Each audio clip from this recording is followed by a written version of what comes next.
Good evening to everyone who has joined us today for the webinar on Women in Factories, a Legal Perspective, organized by the Center for Public Policy Research in association with the Junior Chamber International.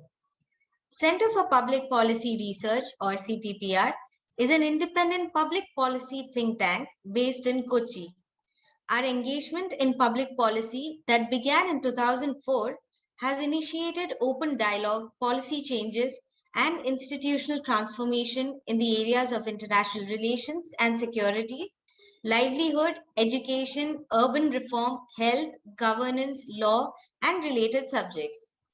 To know more about what we do, please do visit our website www.cppr.in. Junior Chamber International, or JCI, is a worldwide federation of young leaders and entrepreneurs with nearly 5 lakh active members and millions of alumni spread across about 110 countries. It is the only organization of its kind associated with the UN. JCI India is the second largest member nation of Junior Chamber International. Currently, they are active in more than 26 states and union territories across India, with more than 50,000 active members and lakhs of alumni. A special mention to JC Nishant Kayur, the president of JCI Kakkanad Cyber City, and JC Bini SP, the vice president, for supporting us in this event. I'm Suzanna Varkey, research associate at CPPR, and I will be the moderator for today's webinar. And we have two distinguished speakers to share their views on the topic. On behalf of CPPR and JCI, I would like to welcome both the speakers for the day, Dr. Neethi P. and Advocate Ramola Nayanpally. It is my honor to introduce our first speaker, Dr. Neethi. Dr. Neethi is associated with the Indian Institute for Human Settlements, Bangalore. She works on labor informality in the urban sector and focuses on women informal workers. She also works on various forms and responses from upcoming alternative labor associations. She has published in the areas of garments, electronics, ports, home-based work, street vending, sanitation, mill work, and sex work. She is the author of Globalization Lived Locally, a labor geography perspective, and several research articles. She completed her PhD and MPhil at the Center for Development Studies under Jawaharlal Nehru University. She was also a Fulbright Nehru Doctoral Fellow at the University of Georgia. Welcome, Dr. Neethi. Our second speaker is Advocate Ramola Nayanpally. She completed her BA LLB honors from the National Law School of India University, Bangalore in 2014. She attended the fall semester at the Singapore Management University as a Temasek Leadership, Enrichment and Regional Networking Scholar. She worked as an associate at Cyril Amarchand Mangaldas, Mumbai till 2016, after which she joined Menon and Pai Advocates in Cochin. Her main practice areas include civil, contract and employment laws before the High Court of Kerala. She also routinely handles company cases before the National Company Law Tribunal, Kochi. I would like to extend a warm welcome to Advocate Ramola. A note to the participants before we start. To all those participants who have joined us today, you may type in your questions to our speakers in the chat box on Zoom platform. Those joining from YouTube Live can comment there. Our team will direct the questions to the speakers. You can also follow our live tweets and share your thoughts using the hashtag #EndEmploymentBias. Okay, so we now proceed to the crucial issue for which we have all gathered here today. Why is this webinar on women in factories, a legal perspective, necessary? As per the World Economic Forum's Global Gender Gap Report 2022, India ranked 135th globally out of 146 countries. It also ranked 143 out of 146 in economic participation and opportunity. The periodic labor force survey by the Ministry of Statistics and Program Implementation indicates that the female worker population ratio in urban India, which had fallen to a record low of 16.8% in the April to June quarter of 2020, rose to 17% during January to March 2021 quarter, while the female labor force participation rate for the same quarter is just 25.1%. In fact, according to the World Bank data, women's workforce participation rate has declined by over 6% over the last 15 years. India's smaller and less developed neighbors like Bangladesh and Sri Lanka fare much better in female labor force participation rates. When it comes to the manufacturing sector, which contributes around 17% towards India's GDP, only 12% of the workforce are women. Female participation in manufacturing jobs fell in the 1990s, despite increased trade and reduced trade barriers during the same period. So these could be likely due to legal constraints on women's working hours and nature of work through the factory laws. With the new labor codes, especially the Occupational Safety, Health and Working Conditions Code 2020, the ban on women to engage in night shift is lifted, and the dangerous operations categorized as prohibitive for women can be eased with state rules.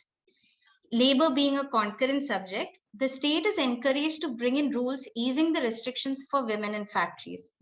Many states, including Kerala, have brought out draft rules that lift the night ban on women, but they still hold on to the restrictive, dangerous operations, thus limiting the opportunities for women in those factories.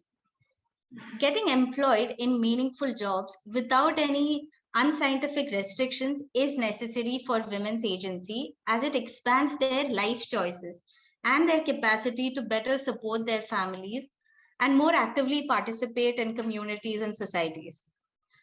Our speakers today come with their own unique and varied expertise. Dr. Neethi is a developmental studies expert and an established author in the field of labor. And Advocate Ramola is a practicing lawyer at the Kerala High Court in employment laws. Their combined perspectives will enable us to build a more thorough grasp of the subject at hand. Let's begin with you, Dr. Neethi. What are your thoughts on female labor force participation in factories, and what could be the possible reasons for their decline? Thanks, April. First of all, let me thank CPPR for this opportunity, and thanks, April, for that wonderful introduction as well.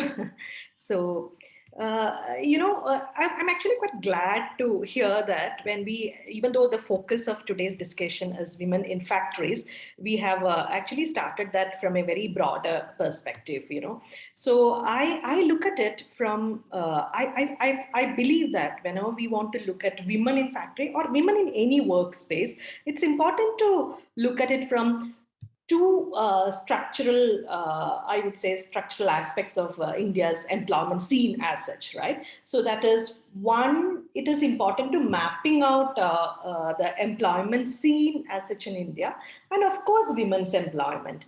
So it's only by understanding only by having such a broader understanding that we can then come into the question of the female labor force participation in factories, because it's a kind of a continuum, right? So I can't really analyze it in an isolation. That's what I was trying to tell you.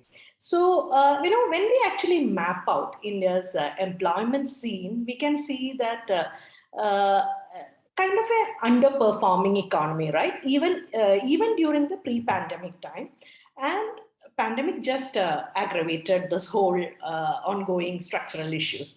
So if you look at a couple of basic indicators, we can see that, if you focus on India's working age population, from 5 years, let's say, or 2016 to 2021 or 2017 to 2021, we can see that population, especially at a working age population, there is a, it has increased, or it has, the growth is around, let's say, 115 million. But at the same time, interestingly, the labor force growth, if you look at it, is only 7.7 million. So that actually indicates a very high unemployment rate in India, right? So if you look at the CMI data, we can see that the unemployment rate in India is 7.6%.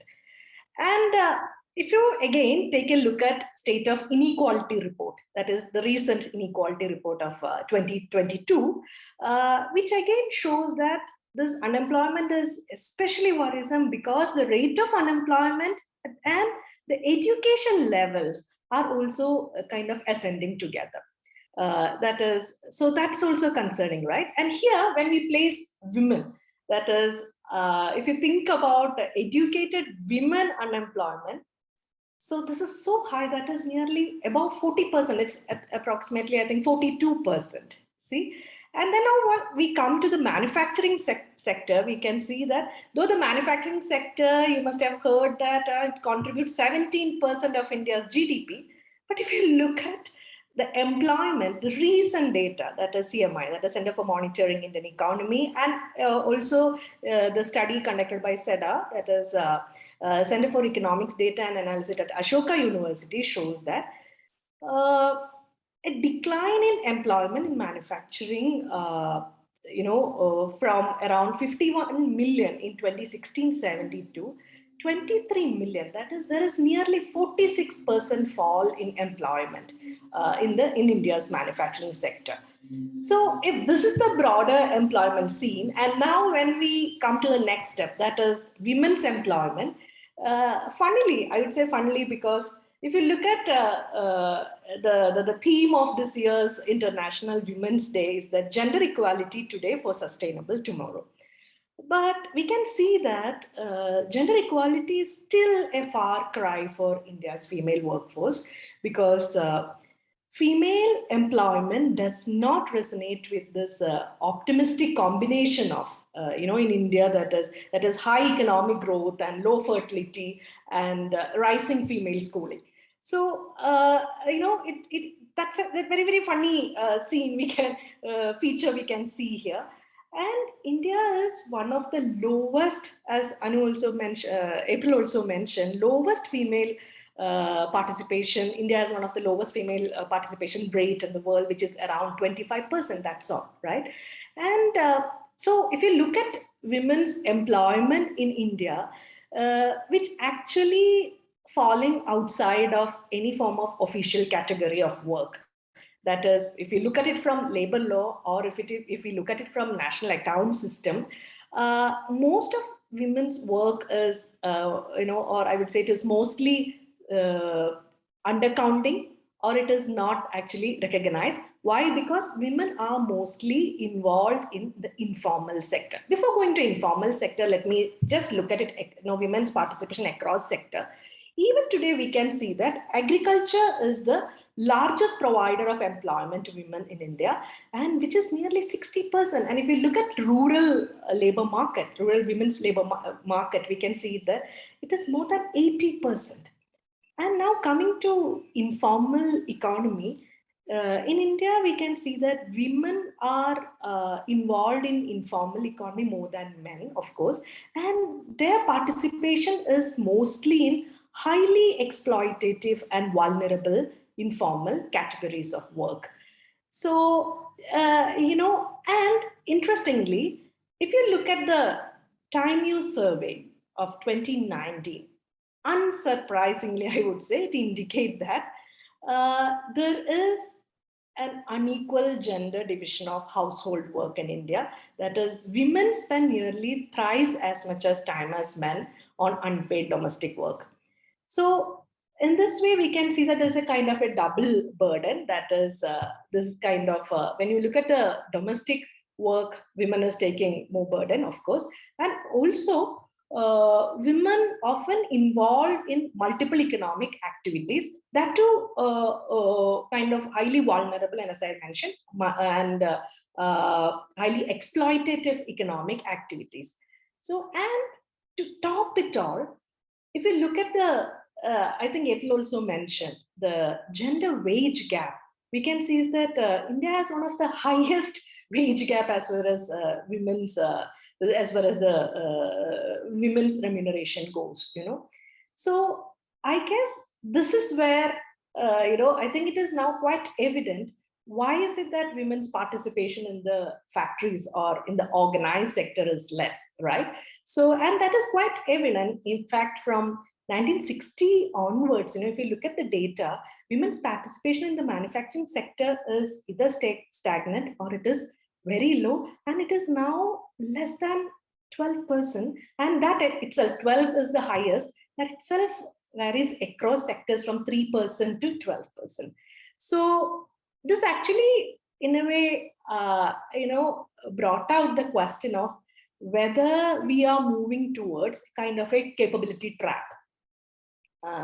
What I meant by that is that we are quite, in India, see, all this data is there, and we are quite evident, and we are quite sure about our destination, and we know what are the problems, and we know the routes also, how to reach there.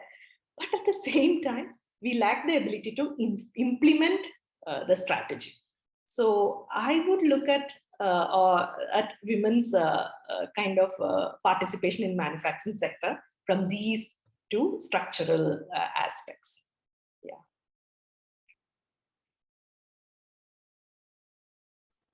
Thank you for your opinions, Dr. Neethi. In fact, as you rightly said, the stats do show a very grim picture of the unemployment rates in India, and also when it comes to gender gap. And I'd actually like to add 2 points as a continuation of what you said about the time use survey report. It shows that about 81% of women, they spend almost 5 hours each day on unpaid domestic services every day. So that definitely is way more than what men would be engaged in. And secondly, you mentioned about most of the women being engaged in the agricultural sector. So that is another reason why there is this wage gap in gender, because there's a disproportionate percent of women working in that sector, which has a lower income compared to the other sectors. So that is another point that actually contributes to the wage gap. So April, if I can add one more point, interestingly, sure. I would say the major concern here is that if you look at these women involved in the agriculture sector, most of them don't really own the land, right? So the landless, most of them landless workers. And if you look at data again, I think nearly 10 to 12% only own land which they work or till or whatever. So that makes things even worse, right? Yes. And they don't get the income they deserve. Absolutely, yeah. And I believe it is nearly, in India, again, it is 30%, lower than the male counterpart for the same work they do. Yeah. Right. All right. Thank you, Dr. Neethi. Now, moving on to our other panelist, Advocate Ramola. The issues you brought before the National Company Law Tribunal and your experience with employment law must have given you a considerable and practical understanding of the laws governing labor in our country. In the light of the same, could you please tell us the role that the existing labor laws play in the female labor workforce participation, and to what extent is it responsible for its decline? Yeah, sure. Thanks, April. I'd like to thank both the organizers first, and thank you for that warm welcome.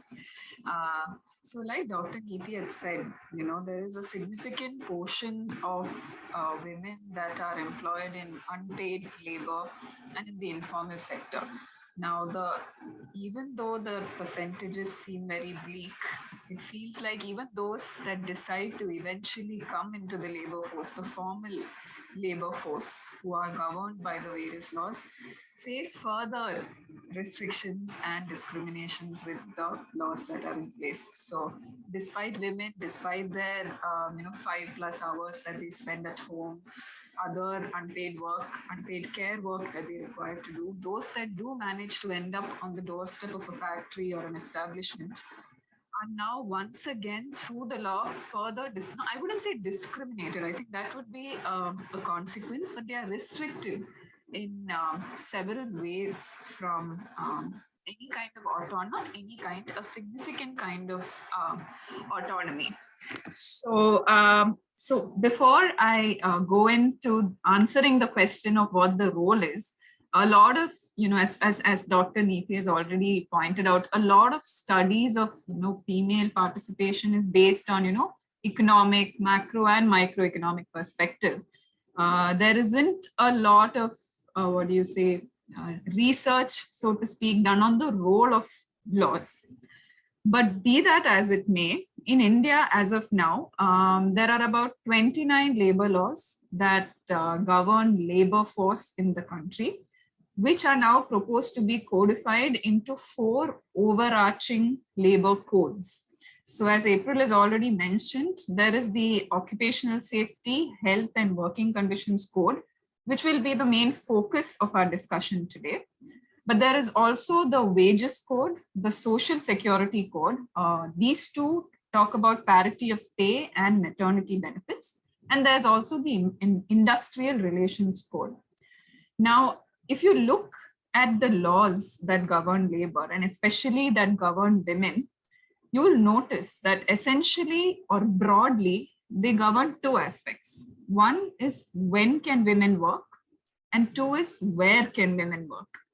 Now, as far as when can women work, as April had rightly pointed out, for the longest time under the Factories Act, there was almost a complete prohibition on women working the night shift. So now, through the new, instead of calling it the entire code, I'm just going to, in short, refer to it as the OSH code. So instead of a complete prohibition, it says that women can now be permitted to work in the night shift, provided their consent is taken and certain conditions for safety, hours, holidays, etc. is specified by the state government. Now, the Kerala government has formulated certain draft rules which talk about the consent. But unfortunately, at least in my opinion, there are a significant number of conditions that are imposed on an employer, which at first blush, I mean, looking at it from a legislative point of view, it makes a lot of sense. Like it is to ensure that, the woman is safe, she's safe from harassment, she does not have any form of, unsafe work environment. But if you actually look at it, like for one of the conditions, for example, is that the employer is required to keep a separate dormitory accommodation for women. He is required to ensure that transport is provided for both pickup and drop to the doorstep of the women worker. He is also required to ensure that workers who are employed in the night shift, they are always employed in batches of 5. And that of those 5, there must be a minimum of 2 women. So if you think of it, if for instance, a 50 labor force night shift establishment will now necessarily need a minimum of 20 women for the act to be given effect to, which if you think about it, seems a little difficult to, for any employer to give effect to. So this is as far as, when can women work. Now, as far as where can women work, so this is a little bit interesting. So the OSH code essentially says that the state government can prescribe certain safeguards that an employer must take to ensure that women can be employed in dangerous and hazardous industries. Now, what has the state government done in its draft rules is they have gone ahead and completely prohibited women from simply being employed in many of these industries. So there are about 15, 16 industries that women are now completely prohibited from, some of which do, I mean, at first blush, they seem a little, unreasonable or unscientific in the sense of cashew manufacturing or pottery or dyeing of mats and, carpets, cotton fiber. So all of that seems a little bit excessive, especially now when there is so much advancement in technology, machinery, safety protocols. So the law as of date seems to govern women on these 2 very broad aspects. Now, unfortunately, any workman's life depends on both the hours that he works and where he can work. Now, by imposing such restrictions on when I can work and where I can work, essentially a woman, for instance, is only able to work at night. but does not find another person who will sign the consent form for the minimum 2 people to be there, and is located geographically near an entity which does one of these hazardous works, she is automatically unable to join the labor force, which also probably is a result of the low, female participation rates. So in a way, of course, there are much more larger, economic considerations that women keep in mind before joining the labor force. But even those that do want to are not in a position to be able to. And, there have been some studies which show, that if you keep women out of the night shift, they are not able to perform works which will eventually let them rise up the ladder, because, usually they are supervisory works. They are usually where, they're also then not in a position to actually get a sense of what the workflow is like. So they are backwards in terms of their skills, their knowledge, their promotions, and thereby their employability is also affected. So once I'm there, I'm stuck because my chance to grow up is also scuttled by the law. So that is my general sense of, those that do come to the labor force or want to come to the labor force are also unfortunately restricted in their ability to come to the labor force. Now, as far as parity of pay is concerned, or wages, as we said, it's a little interesting because the wages are now covered under the wage code, which for the purpose of computation excludes certain emoluments for parity of pay. So that begs the question of whether is there actual equal pay. Because if, for example, certain contributions are given to men, but they're not given for women. So the section explicitly says you will only consider A, B, C, D emoluments. You will not consider E, F, G, H. So that in itself creates a disparity. And secondly, on what is similar work? Now, there is a new requirement that this code specifies, which includes the requirement of experience. Now, as we just said, there is several restrictions on experience for women. Now, if you make experience a criteria for looking at similar work and similar pay, that will necessarily result in more disparity of wages. So I think in this manner, because there is such pervasive control of the law on when, where, and how much I get, I think that the law does play a significant role in the declining female labor force rate. And I hope that, there's a lot more study that's done into it, because unfortunately, there's not much out there on how the law affects it. But, with advancements, hopefully we will see some more research going into the impact of the law. Thank you so much, Ramola. That was a really thought-provoking answer. And yes, I liked how you classified the law into those two major questions about when women can work and where they can work. That kind of summarizes the whole issue. And the labor laws do seem like, on the pretext of providing so much of safety to women, they're trying to restrict all their choices and trying to make decisions for them. So I think that is a major change that we'd like to see there. As a continuation to what Ramola said, my next question is diverted to Dr. Neethi. So the new labor codes enactment, which gives women greater options for day and night shift employment in establishments and factories. But like Ramola mentioned, the restrictions are still in place on the kind of activities that women can do.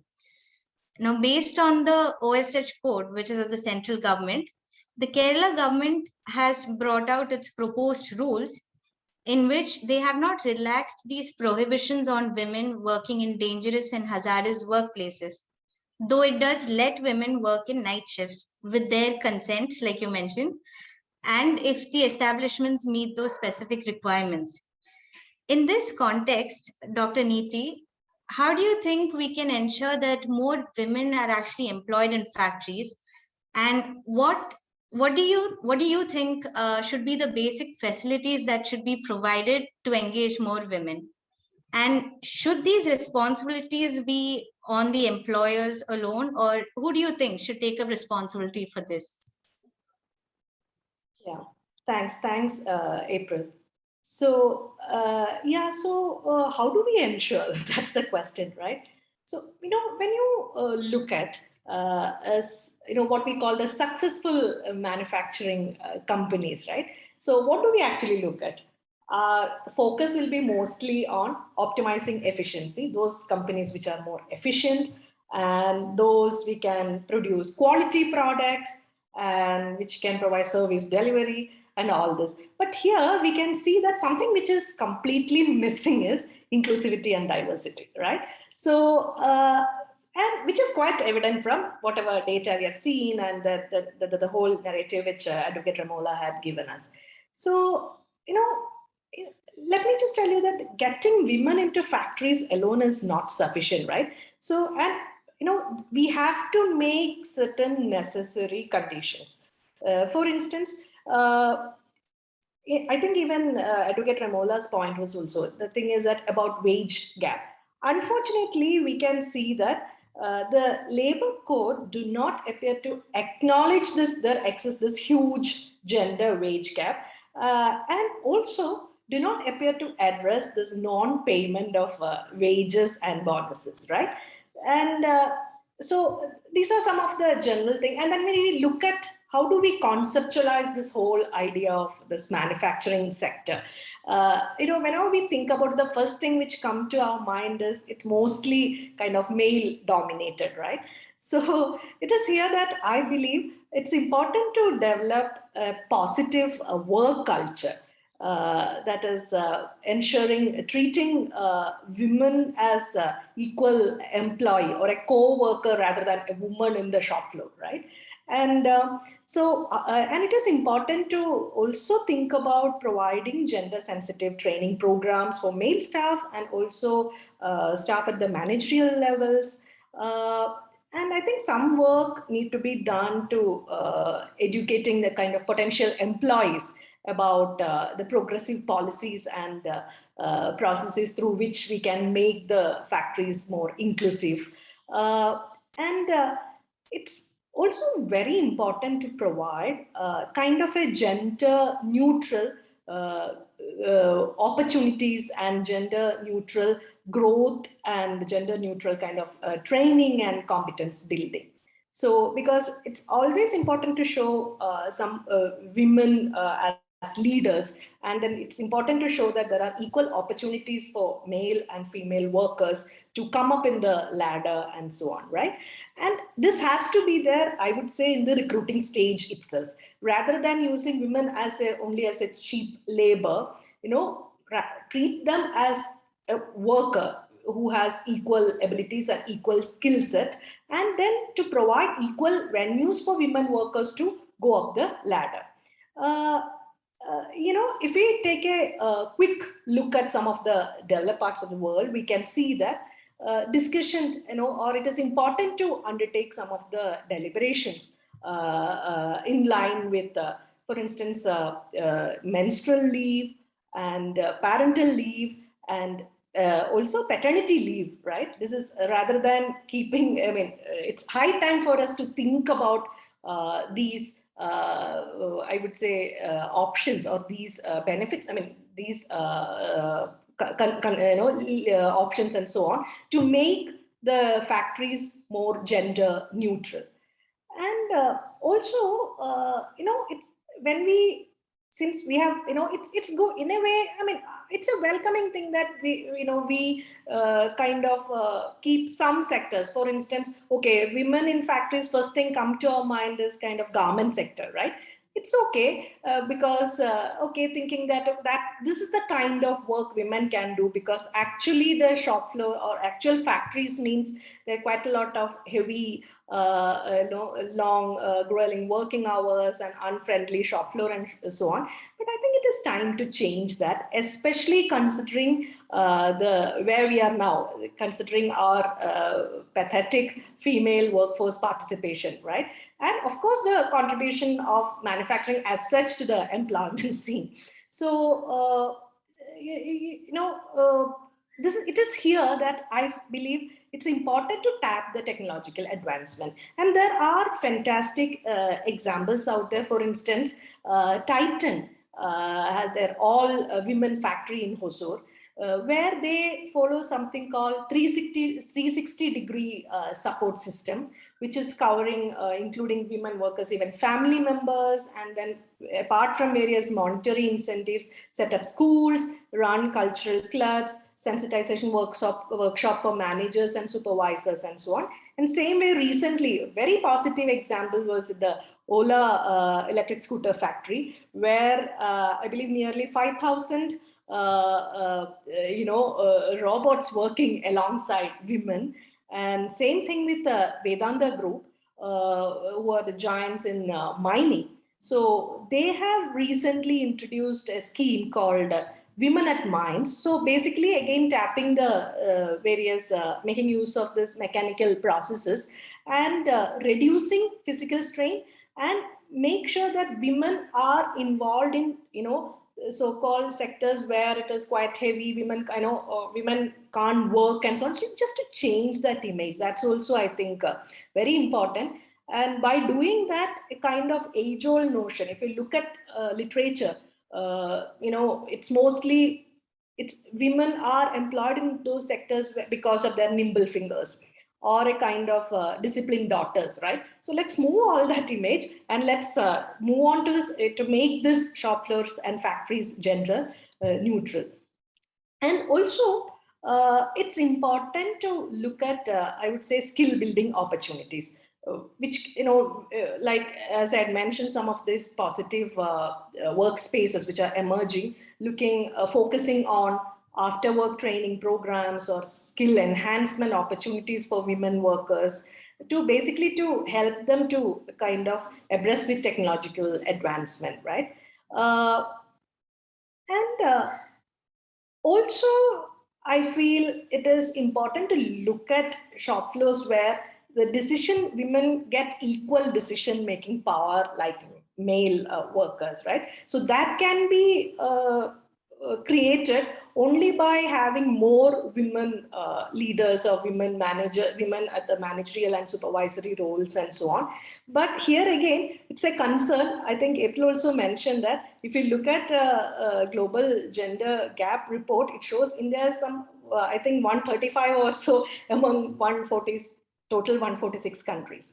So there is quite a lot of homework to do, but I think it is, rather than believing that by changing this labor laws at a superficial level and making it,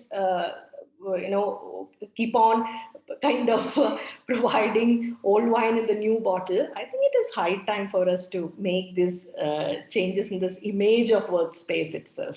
Yeah, thanks. Yes, I totally agree with you, Dr. Neethi. Especially the part where you said that we need to first and foremost sensitize the people directly involved in recruiting women. And as you mentioned, it is important to show that there are equal opportunities for both men and women, beginning from the hiring phase, and then we proceed with equality in all the other stages. And adding to another point that you mentioned about having more women on the shop floor, with changing times and advanced technology, most of the industries that were earlier dominated by men can now afford to employ more women. And the laws that were made restricting women from certain activities were actually made ages back, decades ago. And it's sad that even in the new codes, they have brought most of it without changing anything, though the context in which the law is made has changed so much. The technology has advanced so much. The safety measures that are taken have changed so much, but the law remains the same. So in the same context, coming back to Advocate Ramola, this is a continuation to what Ramola mentioned earlier. I have two questions to ask you, actually. Firstly, about taking consent of women for night work. Do you think this is an empowering provision? The state rules regarding consent vary. Some states provide consent form, a specified form is provided. Others have kept it as an open-ended provision in their law. My question is, like suppose the women workers, they refuse to give their consent to working in that night shift, then the employer has the option to maybe not recruit them at all. So that acts as a disadvantage for them. So do you think this consent is a necessary provision? How does it actually help women as well as the employers? And I'll also ask a second question, which is relating to the hazardous or dangerous activities from which women are restricted. So a number of clauses in the Kerala draft rules prohibits women to work in certain activities, despite the central labor code being gender neutral on the same. So are these laws again protecting women or are they restricting them? Asked a question which our judiciary has grappled for years. But yeah, so I'll address your first question as far as consent is concerned. So you're right. As of now, there is a requirement to take consent for women to work in the night shift.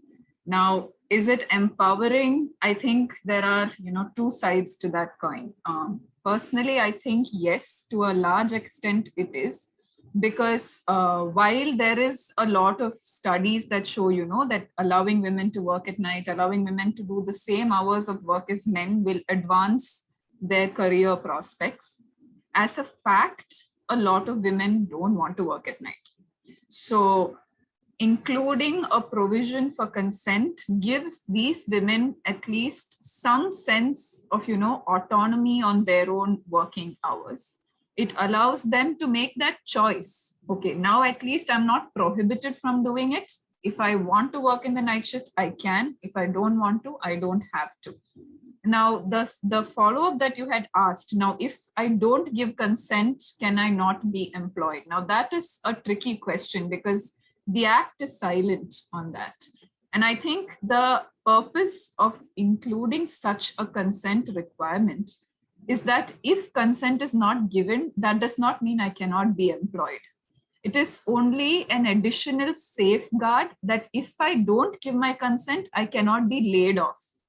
So I think that is the only welfare measure or welfare interpretation that, off the cuff, I'm able to give for such a provision. Now, as far as the nature of the consent is concerned, that is a completely different question because we all know that most industries have extremely unequal bargaining powers. Even unions don't really, bat for the women.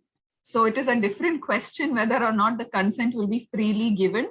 But from a legislative point of view, I think it is a welfare measure for the protection of women to give them some sense of autonomy on their working hours. Now, the form that this consent should take, you're right. So in a lot of shops and establishment laws in the country, there is a form that is stipulated, which basically the woman has to sign in the presence of usually two witnesses. She acknowledges that there is a committee in place to prevent sexual harassment. And she also explicitly gives her consent for that night shift. So as of now, the OSH code and the draft rules in Kerala keep it open-ended. In my opinion, it makes for better legislation to have it as a strict form because one, it ensures easier compliance and it is also safer for an employer. If some inspection happens in the middle of the night, at least he's able to show, okay, look, this is the consent. I have not employed this woman without her consent. Because if it is oral or implied, that can raise a lot of enforcement issues from an employer's point of view. So in my opinion, it would be best if even the night shift consent is taken in a specific form. But, then the question is, if I give my consent, is it consent forever? Or can I withdraw it?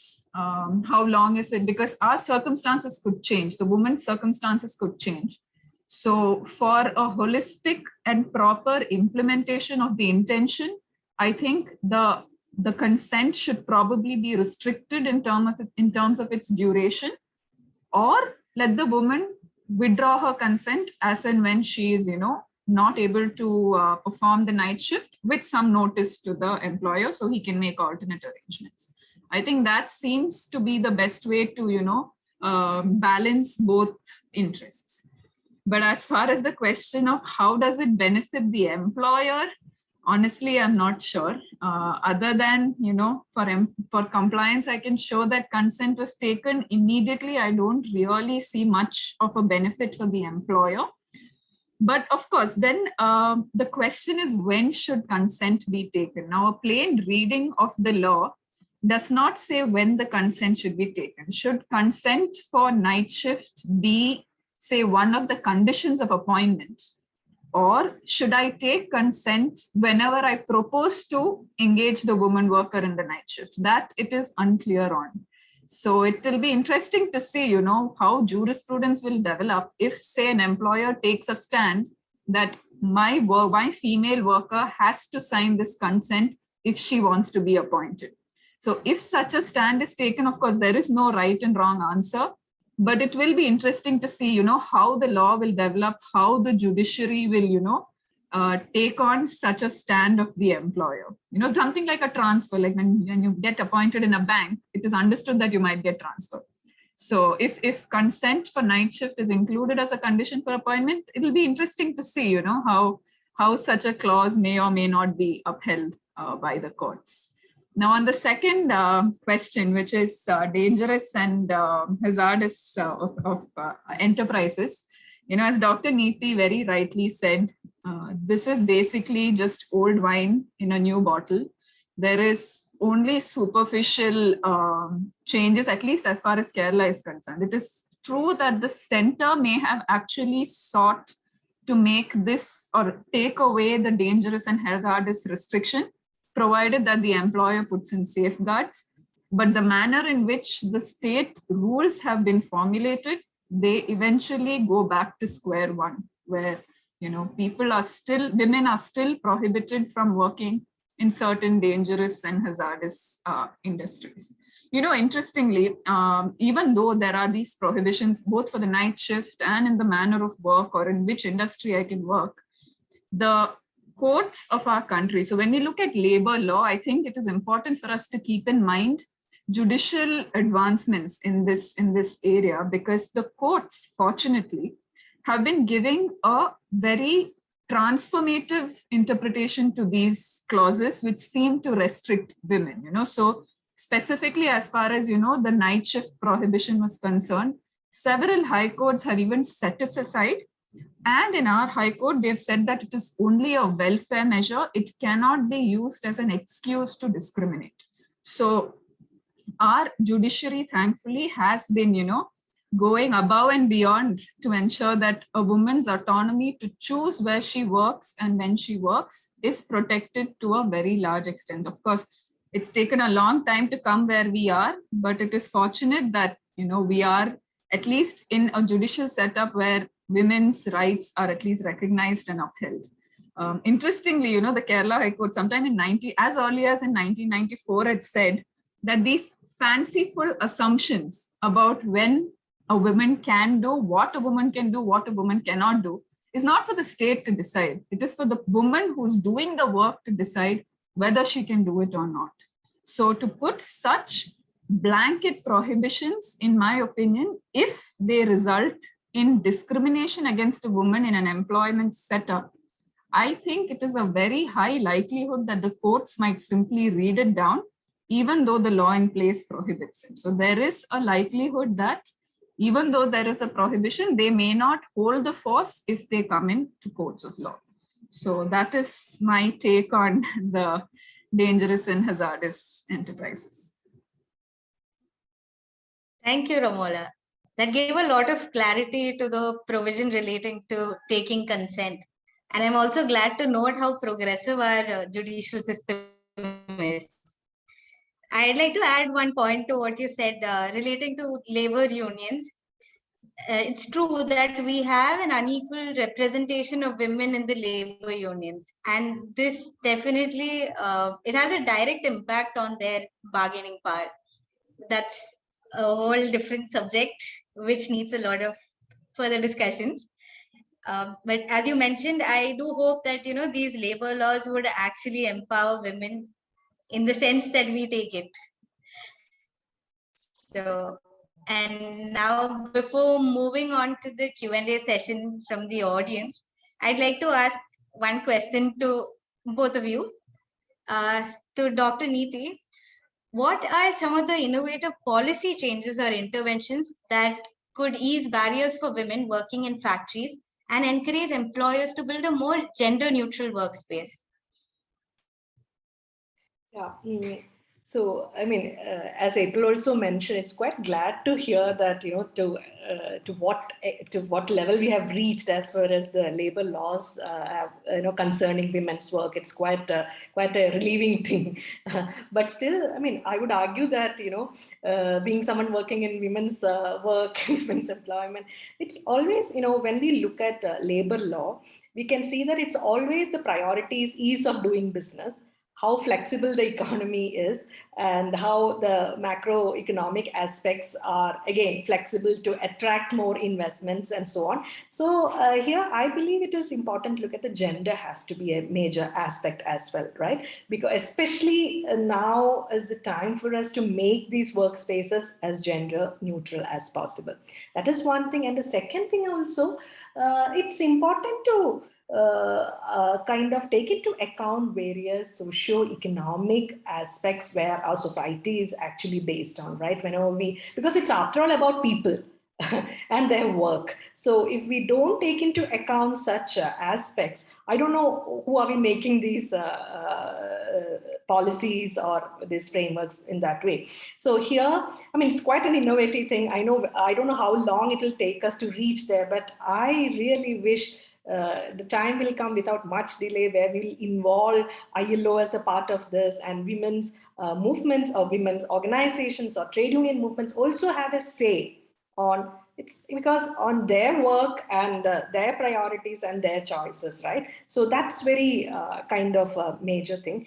And here, I think I forgot to answer, April's the second part of your question. Who is actually responsible, right? So at some point, I believe, yes, we all know that it comes under concurrent list. But as far as issues like this goes, I think kind of if we want at a policy level, a kind of gender inclusive workspaces, perhaps state has to, or even the central government has to step in and to kind of insist at the state level to make sure that the policies are gender inclusive, because we know how to make policies which are favorable to investment climate, right? So let's also think about policies favorable to gender inclusive workspaces and provide incentives to those factories or those spaces which are already inclusive.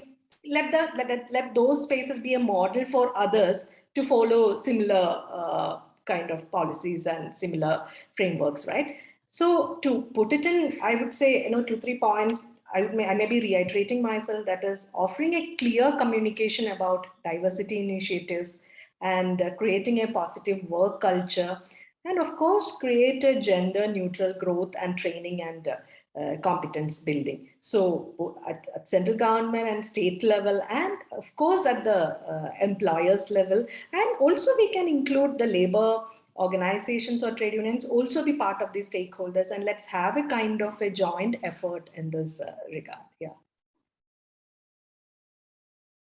Thank you so much, Dr. Neethi. And yeah, as you rightly said, I think one of the main points would be that we need more representation from all the stakeholders while formulating policies relating to them, instead of the elite classes deciding for the rest of the labor force. Coming to Ramola, what possible legal amendments do you think are required to the existing labor codes so that we have a more diversified and rational workplace culture for women working in factories? So, I mean, it's a very broad question. I will limit it to maybe 1 or 2 amendments, which, personally I've experienced and I think would be good to introduce. Of course, I think this could also be a question you can ask the audience because they might have a few interesting inputs. But, first and foremost, like we discussed, I think putting a blanket prohibition on women's working sectors has to be done away with. I mean, we have come above and beyond the time and space in our society where we are dictated on where you can work. and for how long you can work. Like, if dangerous and hazardous industries are a problem, the law as of now, the code mandates that an employer must inform his employees on what are the consequences, what are the health hazards, what are the solutions, what are the medical treatments, etc., that can be done in these industries. So as Dr. Neethi had said, at the time of appointment, along with making employers more gender neutral, I think it is also important for employers to give the woman the option. This is the pros, this is the cons. Make an informed choice. Do you want to take it? Do you not want to take it? Don't decide for her whether she should or should not take it. So I think that will be my first and foremost suggestion, is to remove the complete prohibition. Give her the choice, make sure there are necessary safety precautions, probably a few enforceable additional safety measures, but don't prohibit. I think that would be my biggest peeve as far as the current code is concerned. Another thing I think, and this is a very large, policy issue, I'm sure, is that as of now, the entire burden of ensuring there is an increase in women's labor force participation is completely on the employer. There are so many restrictions imposed. I mean, not restrictions, conditions that an employer will need to meet over and above what he will need for, say, a male worker. Now, these, I mean, honestly, they are businesses. They are out there to make profit. They want to ensure that their business is viable. In such a situation, expecting an employer solely to make all these, provide all this is a little bit wishful. I think an employer will choose to keep his strength or his women's strength below the threshold so that he doesn't have to comply with these very burdensome requirements. So I think it is important for the state now to step in and provide some kind of incentive for employers to, engage women. So that could be in many forms. So strictly from a labor point of view, say, for instance, we spoke about wage disparity. If an employer is, say, employing a female worker, let him pay an X amount, let the state pay the remaining to match it. Or, something of that sort, where an employer is not overburdened with the requirement to increase the labor force, because to him as a business, it does not make sense. So let the state step in some form. It could be tax incentives. It could be import-export restrictions. It could be something where the employment of women will actually translate in some benefit to the employer as well, because diversity on paper looks good, but as an employer, I will only care for diversity as far as it is economically viable for me. So if the state can then step in and ensure that it meets some level of the burden that is placed on the employer, I think we'll go a long way in a lot of employers wanting to employ women to get those incentives. So I think these are my two major amendments that I would want to see in the current law, so that, there is an actual increase in the female rate of participation in labor. Thank you for this really valuable inputs, Ramola. And I hope that in the course of our work, we'll be able to suggest some of these changes to the government and hopefully bring about some positive changes. We are already running short of time, but I think we can take another 10-20 minutes to take the questions from the audience. So from Mr. K.V. Thomas, he is one of our senior fellows from CPPR. His question is directed to Dr. Neethi. Do you think that patriarchal social setup and conservative ideologies and thoughts among certain segments of Kerala society are some of the factors for underemployment of educated women in factories and other sectors? Oh, yes, I fully agree with you, Mr. Thomas. Yes. In fact, I remember when I was doing my research in Kerala. So that was again on women workers in the garment factories in Kerala, the special economic zone.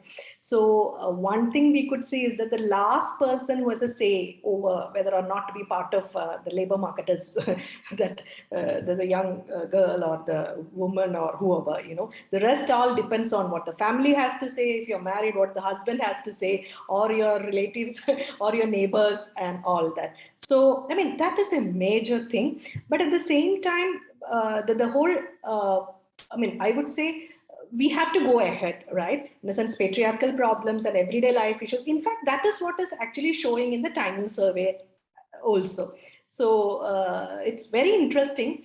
Oxfam's survey, they have shown that, so they've conducted, they were talking to women in various parts of India, and they were asking questions about is it a right thing for a woman not to cook food for her husband and her children? What should you do?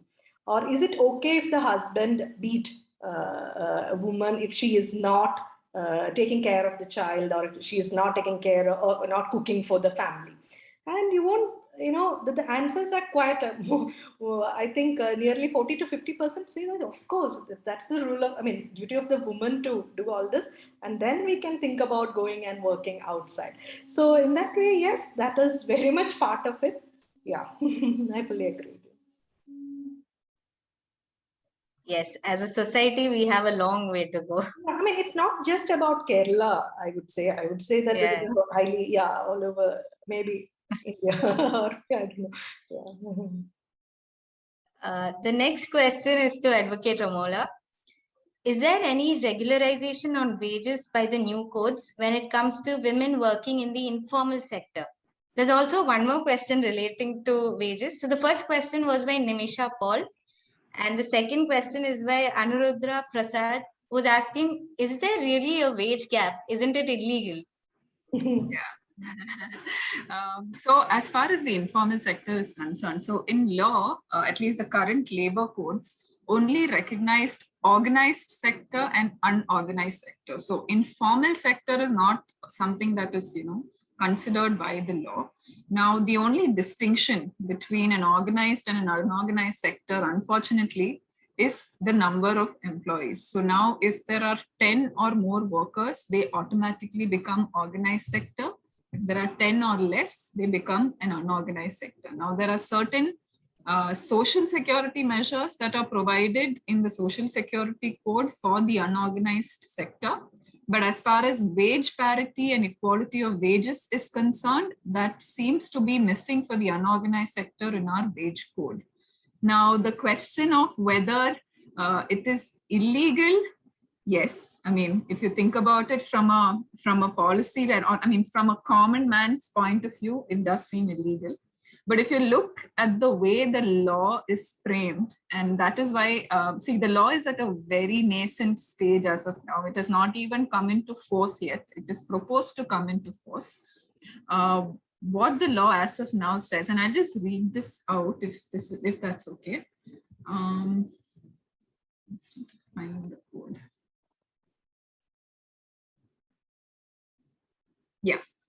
So the wages are defined in the wage code with basic pay and certain emoluments, dearness allowance, travel, etc., etc. So they are included in a lot of different categories of emoluments. There is bonuses, value of house accommodation, contributions, some play towards defrayed special expenses. A lot of these things are included in the meaning of wages. But explicitly, the Act says, provided further that for the purposes of equal wages to all genders and for the payment of wages, only the emoluments specified in ABC, it's not ABC, but will be taken for computation, which then necessarily means that E, F, G are not going to be taken. So that, of course, it does result in a situation where there could be a significant disparity in wages, because I can simply give my male workers a lot more emoluments and say that I'm still paying the same because basic pay is the same. So and so, emoluments are the same. So in that way, wages as a total are going to be separate. Basic pay might be the same, DNS allowance might be the same. So while it is strictly speaking illegal, this is unfortunately how the wage code is drafted. I'm pretty sure there was not a lot of discussion. I understand that this was not even put to the public for comments. So it is what it is. So hopefully necessary, judicial intervention will be there once it is implemented. Right. Thank you, Ramola. There's one question. Either of you can answer it. This is by Arun Raji Chako. When we vouch for easing restrictions on women working in factories, along with this, shouldn't we address the mobility issue as well? when there is not enough options to commute, and night shift being upon women will force her to be dependent on personal commuting facilities, which will deter her chances in a way. Dr. Neethi, do you want to take that? Yeah, I mean, I can just reflect on I would say from the Karnataka scene. So here, actually, Karnataka is one of the earliest states actually introduced this night shift, remove the night shift ban. And when I remember here, one of the major sectors, as you all know, this garment sector, right?